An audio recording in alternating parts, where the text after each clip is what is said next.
Today I am going to speak about Kamarajar. Kamarajar is one of the most popular person in Tamil Nadu. His father's name was Kumaraswamy and his mother's name was Shivagami. He was born on 15th July 1903 in Virudhunagar of Tamil Nadu.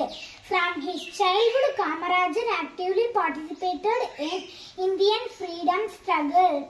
In 1951, Kamarajar was contested and won as a Lok Sabha member. In 1954, Kamarajar elected as the Chief Minister of Madura State. As the Chief Minister, he introduced free education, free midday meal, agriculture.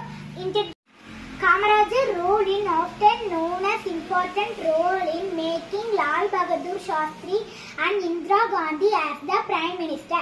Thank you.